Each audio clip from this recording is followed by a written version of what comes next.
नमस्कार दोस्तों, इस लाइव सेशन में आपका एक बार बहुत बहुत स्वागत। और आज रविवार का दिन है, शाम के 7 बज चुके हैं और इस समय दिन भर की तमाम बड़ी खबरों के साथ और लगभग इस सप्ताह की कुछ ऐसी खबरों के साथ, उनके विश्लेषण के साथ आपके साथ मैं हाजिर हुआ हूँ। और आपसे अनुरोध है कि आप अधिक से अधिक संख्या में जुड़ें और कमेंट्स के माध्यम से अपनी बातें रखें ताकि बेहतर संवाद की स्थिति बन सके। तो सबसे पहली बात यह है कि आज पूर्व रक्षा मंत्री, वित्त मंत्री और जाने माने भाजपा के नेता, वरिष्ठ भाजपा नेता जो पिछले 6 सालों से कोमा की स्थिति में थे, जसवंत सिंह का निधन हुआ। कार्डियक अरेस्ट हुआ उनका, हृदय गति रुक जाने के कारण। और लगभग 6 साल पहले एक बाथरूम में गिर जाने के कारण उनको मस्तिष्क में चोट आई थी और इसके कारण वो कोमा की स्थिति में थे। तो 6 साल से ज़िंदगी को किसी तरह से वो बिस्तरों पर जी रहे थे। अंततः उनका देहांत हुआ। लेकिन भाजपा ने एक बड़ा नेता खोया है और वाजपेयी काल में वो वाजपेयी जी के हनुमान जी कहे जाते थे और 3-4 मिनिस्ट्रीज़ में रहते हुए उन्होंने बहुत कुछ भाजपा के लिए, देश के लिए, देश की जनता के लिए किया। इसलिए राष्ट्र शोकाकुल है। प्रधानमंत्री सहित, राष्ट्रपति सहित भाजपा के तमाम नेताओं और विपक्ष के कई नेताओं ने अश्रुपूर्ण श्रद्धांजलि दी है जसवंत सिंह को। राजस्थान से, बाड़मेर से प्रतिनिधित्व करते थे जसवंत सिंह साहब और उनकी अंतिम इच्छा थी कि वो बाड़मेर से एक बार चुनाव लड़ें। अंतिम चुनाव लड़ना चाहते थे वो भाजपा के टिकट से। उनको टिकट जब नहीं मिला था, लोकसभा की बात कर रहे हैं, लोकसभा चुनाव का, तो उसके बाद उन्होंने निर्दलीय चुनाव लड़ा था। हालांकि वो उसमें हार गए थे, लेकिन निश्चित रूप से एक जीवट व्यक्तित्व के धनी थे जसवंत सिंह साहब और वो अब इस दुनिया में नहीं रहे। और पूरा देश और ख़ास करके भाजपा और तमाम वो लोग, 2-3 बार मैं भी उनसे मिल चुका हूँ, तब मैं प्रिंट मीडिया में था। तो जसवंत सिंह साहब बहुत कम बोलते थे, लेकिन जिस पर बोलते थे वो उस पर बहुत गहरी पैठ थी। और उन्होंने एक किताब भी लिखी थी जिन्ना पर, और उसके कारण भी वो काफ़ी चर्चा में आए थे। और अफ़गानिस्तान में जब आतंकियों को पाकिस्तान पाक परस्त आतंकियों को छोड़े जाने का मामला था, उसके बदले अपने यात्रियों को मुक्त कराना था, उस पर वो 4 दुर्दांत आतंकियों को लेकर के अफ़गानिस्तान, काबुल पहुंचे थे और उसके कारण उनकी चर्चा होती है। और वही उनकी आलोचना का भी एक मुखर बिंदु रहा है जसवंत सिंह साहब का, जहाँ तक उनके राजनीतिक करियर का सवाल है। तो उनका निधन हुआ और बहुत ही एक कष्टपूर्ण जीवन पिछले 6 सालों से जी रहे थे, क्योंकि वो बोल पाते नहीं थे, देख पाते नहीं थे। कोमा की एक स्थिति में अंततः उनका देहांत हुआ। तो एक बड़ी खबर यह है। और इन तमाम खबरों के बीच आज एक बड़ी खबर पर हम आपसे विश्लेषण करना चाह रहे हैं, और वो ये है कि मुंबई में संजय राउत जो शिवसेना के प्रवक्ता हैं, प्रथम प्रवक्ता हैं, वरिष्ठ नेता हैं और सामना अखबार के संपादक हैं, उनकी मुलाकात पूर्व मुख्यमंत्री देवेंद्र फडणवीस, जो कि भाजपा के वरिष्ठ नेता हैं और इस समय बिहार चुनाव के प्रभारी हैं, जो विधानसभा चुनाव होने वाला है 28 अक्टूबर से शुरू होकर के और 10 नवंबर तक उसकी अंतिम प्रक्रिया होगी। तो बिहार चुनाव में मशगूल है। लेकिन 2.5 घंटे से अधिक एक मुलाकात जो हुई है, उसके कई राजनीतिक कयास और राजनीतिक मायने निकाले जा रहे हैं। तो आज हम उस पर चर्चा करेंगे कि शिवसेना का क्या कांग्रेस और एनसीपी महाअघाड़ी से मोहभंग हो चुका है। आखिर में संजय राउत की मुलाकात देवेंद्र फडणवीस से होती है तो उसको इतने सामान्य तरीके से लिया जा सकता है जैसा कि संजय राउत और देवेंद्र फडणवीस की तरफ से सफाई आ रही है? नहीं। देखिए, राजनीति के जो जानकार हैं, जो समझने वाले हैं, जितना मेरी एक समझ है, लगभग 2 दशक से अधिक की एक जर्नलिस्टिक जो अप्रोच है, निश्चित रूप से इसके मायने साफ हैं कि चाहे संजय राउत भले ये कहें कि ये एक इंटरव्यू लेना था देवेंद्र फडणवीस से, चूँकि राज्य के पूर्व मुख्यमंत्री रहे इसलिए मुलाकात हुई, और फडणवीस भाजपा की तरफ से बयान दिया गया कि एक सामान्य मुलाकात थी। कोई भी मुलाकात इतनी सामान्य नहीं हो सकती तो 2.5 घंटे चले। बड़ा सवाल है कि एक किसी पत्रकार को, जो सामना के संपादक भी हैं, शिवसेना के इस समय सबसे चर्चित नेताओं में है संजय राउत, खास करके कंगना रनौत प्रकरण के बाद उनकी मुलाकात देवेंद्र फडणवीस से एक होटल में होती है और 2.5 से 3 घंटे के दरमियान वो मुलाकात होती है। ये वार्ता 3 घंटे तक चलती है, मायने साफ हैं। और उसके बाद वो कहते हैं कि सिर्फ एक इंटरव्यू लेने के लिए हम मिले थे, तो 3 घंटे वार्ता क्या चली। देखिए इसके मायने समझिए। शिवसेना इस समय जिस तरह से वहाँ पर एनसीबी का शिकंजा कसता जा रहा है और ड्रग्स और बॉलीवुड कनेक्शंस के मामले में पूरी तरह से शिवसेना के नेतृत्व में जो महाअघाड़ी सरकार चल रही, जिसमें शरद पवार की एनसीपी और कांग्रेस सहयोगी घटक हैं, उनका शिवसेना को सहयोग वो नहीं मिल पा रहा जिस सहयोग की अपेक्षा थी, न तो शरद पवार से और न सोनिया गांधी से। इससे शिवसेना अपना भविष्य समझ रही है। शिवसेना ने आंक लिया कि महाअघाड़ी के नाम पर, घटक के नाम पर ये दोनों दल किस तरह से साथ दे सकते हैं शिवसेना को। और भाजपा की तरफ से, भाजपा की महाराष्ट्र इकाई की तरफ से समझ लिया गया कि उद्धव ठाकरे की सरकार कहीं ना कहीं अकेलापन महसूस कर रही है। ऐसे में सिंपैथी जताने का एक बेहतर इनडायरेक्ट तरीका, इससे अच्छा कोई और हो नहीं सकता कि वहां के पूर्व मुख्यमंत्री और प्रमुख नेता की मुलाकात देवेंद्र फडणवीस ने शिवसेना के नेता से संवाद करने की कोशिश की। देखिए संवाद से ही हल निकलता है। ऐसे में अगर 2.5 घंटे वार्ता चली है तो निश्चित रूप से वर्तमान वस्तु स्थिति पर बातचीत हुई होगी और ये दोनों के बीच जो गिले शिकवे हैं दोनों पार्टियों के बीच में, वो भी दूर करने की कोशिश हुई होगी। और इसीलिए संजय राउत का आज एक बयान आया है, उसको भी गौर से समझिए और उसको समझना ही होगा। उन्होंने ये कहा कि अकाली दल और शिवसेना एनडीए के सबसे पुराने सहयोगी थे और अगर अब दोनों साथ नहीं है तो मैं ऐसे एनडीए को एनडीए नहीं मानता। इतने विश्वास के साथ, सिंपैथेटिक और एक इमोशनल तरीके से संजय राउत ने एनडीए के संदर्भ में जो बयान दिया है, इसके मायने भी सहज समझा जा सकता है। देखिए इतना तो तय है कि जिस तरह से पूरा नारकोटिक्स का मामला अर्थात ड्रग्स सप्लाई को लेकर के बॉलीवुड में एक से एक एक्टर घिरते जा रहे थे, दूसरी तरफ कंगना रनौत जैसी अभी बिल्कुल नई हीरोइन जो है वो उद्धव सरकार के लिए एक बड़ी चुनौती के रूप में, एक मॉडल के रूप में वहां प्रस्तुत हो गई। और उसके बाद कांग्रेस और एनसीपी के नेताओं की तरफ से उद्धव सरकार को वो सहयोग नहीं मिल रहा है जो इस प्रकरण के बाद विरोध के स्वरूप में उठ रहा है। ऐसे में शिवसेना ने ये आकलन कर लिया है कि अपने अपने स्वार्थ और फायदे के लिए शरद पवार और कांग्रेस शिवसेना का उपयोग कर रही है। जिस दिन इनकी लोकप्रियता और इनकी हनक घटती हुई प्रतीत होगी, एक न एक कमी निकाल करके एनसीपी, जिसके नेता शरद पवार हैं और जो बहुत वरिष्ठ नेता हैं, बहुत समझदार हैं, सॉरी टू से वो बहुत घाघ नेता भी हैं और समय के अनुसार बदलना वो जानते हैं। तो कब और किन परिस्थितियों में शिवसेना से दूरी बनानी है या उसको हृदय से लगाना है, ये शरद पवार से अच्छा कोई जानता नहीं। रही बात कांग्रेस की, तो कांग्रेस लगभग एक अनपैरेलल स्थिति में शिवसेना के खिलाफ वही चाल चलेगी जो शरद पवार चाहेंगे। तो शरद पवार किंगमेकर के फैक्टर को जिस तरह से अभी सफल करते हुए दिख रहे हैं, वो शरद पवार जिस तरह से सहयोग की अपेक्षा थी वैसा सहयोग उन्होंने शिवसेना को अभी तक नहीं दिया है। एक बयान देना और बात होती है और साथ आकर के सरकार के मुखिया के साथ घटक दलों के प्रमुख नेताओं का बयान देना और बात है, जो कि शिवसेना की तरफ से नहीं किया जा रहा और कांग्रेस की तरफ से नहीं किया जा रहा। ऐसे में ये स्पष्ट है कि शरद पवार जो कि माहिर हैं, वह समय की नज़ाकत को समझते हैं।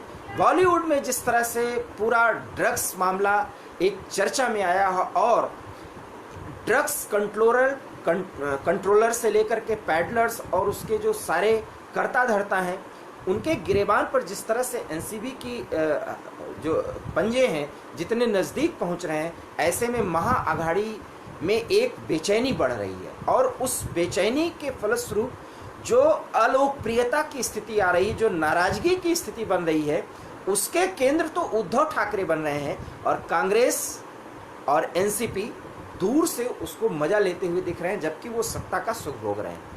और ये बात शिवसेना को अच्छी नहीं लग रही है। इसलिए शिवसेना ने दबाव बढ़ाने के लिए और ये संकेत देने के लिए मुलाकात की है। और ये मुलाकात कोई अचानक ऐसे नहीं थी, दोनों के बीच वार्ता हुई होगी, पार्टी के कुछ संयोजक नेताओं के बीच में वार्ता हुई होगी। इसके बाद संजय राउत और देवेंद्र फडणवीस की मुलाकात हुई है और उस मुलाकात के माध्यम से कम एक बड़ा संकेत शिवसेना ने देने की कोशिश की कि अगर महाअघाड़ी के ये दो प्रमुख घटक ज़्यादा समझदारी और चालाकी से अपने अपने स्वार्थ की पूर्ति करते रहेंगे तो शिवसेना पुराने रास्ते पर लौटने में समय नहीं लगाएगी। और उसके लिए ज़रूरत भाजपा की भी है, क्योंकि अगर अपने पुराने साथी को भाजपा एक बार साथ ला सकती है या लाने की स्थिति में होगी तो सीट शेयरिंग से लेकर के और सारे मुद्दों पर, इवन की सत्ता में शेयरिंग को लेकर के सारी बातें हो सकती हैं, लेकिन पुराने दोस्त को अगर साथ लाया जाता है तो एक मनोवैज्ञानिक फ़ायदा एनडीए को और भाजपा को ये मिल सकता है कि वो, हालांकि भाजपा को कोई मुश्किल है नहीं केंद्र स्तर पर क्योंकि बहुत ही एब्सोल्यूट मेजॉरिटी में है, लेकिन एक संकेत दिया जा सकता है कि शिवसेना जैसी पुरानी सहयोगी के साथ भाजपा के रिश्ते अच्छे हो रहे हैं। इन्हीं बातों को देख करके लगभग अब से 2-2.5 घंटे पहले शरद पवार और महाराष्ट्र के मुख्यमंत्री उद्धव ठाकरे के बीच 40 मिनट तक बातचीत हुई है। ये जानकारी हम आपको देना चाहते हैं क्योंकि शरद पवार ने ये महसूस कर लिया था कि शिवसेना ने जो संकेत देने की कोशिश की है उसके मायने साफ हैं और दोनों तरफ से जो बयान दिए जा रहे हैं वो तो सिर्फ बयान देने के लिए दिए जा रहे हैं कि एक इंटरव्यू के लिए संजय राउत और देवेंद्र फडणवीस की मुलाकात हुई है। वास्तव में ये मुलाकात बहुत ही महत्वपूर्ण है, इसके राजनीतिक मायने हैं। सीधा तत्काल ये फायदा हुआ कि महाअघाड़ी के ये दो घटक कांग्रेस और एनसीपी उद्धव सरकार के साथ बेहतर तालमेल कायम करने की कोशिश करेंगे और अगर नहीं करते तो निश्चित रूप से आपको आने वाले समय में और नज़दीकियां भाजपा और शिवसेना में बढ़ती हुई दिख सकती हैं। बहरहाल अभी 10 नवंबर तक बिहार चुनाव का पूरा माहौल है, ऐसे में कोई बड़ा परिवर्तन या कोई राजनीतिक घटनाक्रम तो नहीं हो सकता क्योंकि देवेंद्र फडणवीस इस समय बिहार विधानसभा चुनाव के भाजपा प्रभारी हैं, उसमें वो पूरी तरह से मशगूल हैं वहाँ पर। और एक बहुत ही प्रतिष्ठित चुनाव है, निश्चित रूप से भाजपा की कोशिश है कि बेहतर प्रदर्शन करे पिछली बार से और निश्चित रूप से जो अभी तक के संकेत हैं उसमें जदयू और भाजपा और एलजेपी जिसको अभी भाजपा को साथ लेकर के आगे बढ़ना है, हालांकि नीतीश ऐसा नहीं चाहते, तो इसलिए वहाँ पर भाजपा की बड़ी जिम्मेदारी है और तमाम ऐसी कोशिशें होंगी कि ये गठबंधन जीते। इसलिए देवेंद्र फडणवीस जब तक बिहार में ज़्यादा अपने आप को सक्रिय रख रहे हैं, खास करके 10 नवंबर तक, तब तक कोई बड़ा राजनीतिक घटनाक्रम तो नहीं हो सकता। लेकिन संजय राउत और देवेंद्र फडणवीस के मुलाकात के बड़े मायने हैं। संकेत शरद पवार और कांग्रेस को साफ मिल चुका है और उद्धव सरकार ने भी बड़ी समझदारी के साथ संजय राउत को देवेंद्र फडणवीस के साथ बातचीत करने के लिए प्रेरित किया और उन्हें निर्देश दिया। इसके मायने आने वाले समय में निकलेंगे, लेकिन इतना तय है कि महाराष्ट्र की राजनीति में सब कुछ ठीक ठाक ऊपर से दिख रहा है, लेकिन हलचल बहुत तेजी से बढ़ रही है और इसका अंजाम क्या होगा ये आने वाले 1-2 महीनों में निश्चित रूप से पता चलेगा, क्योंकि इस समय बॉलीवुड ही सही उसके माध्यम से ड्रग्स पेडलर, ड्रग्स कंट्रोलर और एक जो ड्रग्स की इकोनॉमी खास करके मुंबई शहर में और महाराष्ट्र के कुछ एरियाज़ में जिस तरह से प्रभावी है, वो अब एक बड़ा मुद्दा न सिर्फ महाराष्ट्र के लिए बल्कि पूरे देश के लिए बन रहा है और उसके निशाने पर सिर्फ और सिर्फ शिवसेना और उसके मुखिया, उसके प्रमुख उद्धव ठाकरे हैं। ऐसे में उद्धव ठाकरे को एक बेहतर बेस और सपोर्ट की ज़रूरत है जो फिलहाल कांग्रेस और एनसीपी से मिलती हुई नहीं दिख रही है। इसलिए राजनीति एनसीपी की तरफ से भी खेली जा रही, कांग्रेस की तरफ से भी, शिवसेना की तरफ से भी, भाजपा की तरफ से भी। अब ऊँट किस करवट बैठता है ये आने वाला समय बताएगा। हम तीसरी खबर पर आते हैं और तीसरी खबर की चर्चा ये है जो अब पिछले 1-1.5 दिनों से आप सुनते आ रहे हैं कि जेपी नड्डा जो भाजपा के राष्ट्रीय अध्यक्ष हैं, उन्होंने एक नए नवेले अपनी टीम का गठन किया है और उस टीम के गठन में आपने सारे नाम पढ़ लिए होंगे, लेकिन 2-3 नामों की चर्चा करना चाहूँगा और जो खबर है उसके बारे में मैं आपको ज़रूर बताना चाहूँगा। राम माधव को अब संगठन से हटाया गया है। एक बड़ा सवाल है कि जो कश्मीर का प्रभारी हो और जो व्यक्ति चीन का विशेषज्ञ हो, उसको संगठन से क्या यूं हटा दिया जाए? वास्तव में इस पर जो कयासों का दौर चल रहा है, उसमें स्पष्ट जानकारी जो मुझे मिल रही है मेरे सूत्रों के द्वारा, वो ये है कि राम माधव कैबिनेट में इंक्लूड किए जाने वाले हैं और उनको मंत्री पद दिया जाएगा। अब मंत्रिमंडल में शामिल होना उनका तय है, लेकिन मंत्री पद क्या दिया जाएगा ये आने वाला समय बताएगा। लेकिन कश्मीर मामलों के विशेषज्ञ और खास करके चीन के बारे में उनकी बहुत अच्छी पकड़ है, और एक ऐसे समय में जब कश्मीर बॉर्डर पर टेंशन है, लद्दाख और कश्मीर को पर उन्होंने बहुत काम किया है और चीन पर उनकी विशेषज्ञता है, निश्चित रूप से उनको सरकार में शामिल किए जाने की एक बड़ी कोशिश है और ऐसा लगता है कि उनका मंत्रिमंडल में शामिल किया जाना लगभग तय किया जा चुका है। ये हमारे पास खबर है। लेकिन जिस तरह से तेजस्वी सूर्या को जो एक भाजपा युवा मोर्चा का प्रमुख बनाया गया है, उसके मायने भी साफ हैं कि भाजपा अब इस देश के युवाओं को भाजपा के विचारधारा से जोड़ने के लिए तेजस्वी जैसे प्रखर प्रवक्ता को, और जो कि साउथ इंडिया से भी बिलोंग करते हैं, जोड़ने का काम किया है और इसके माध्यम से जो यूथ विंग को और मजबूत करने की भाजपा ने कोशिश की है।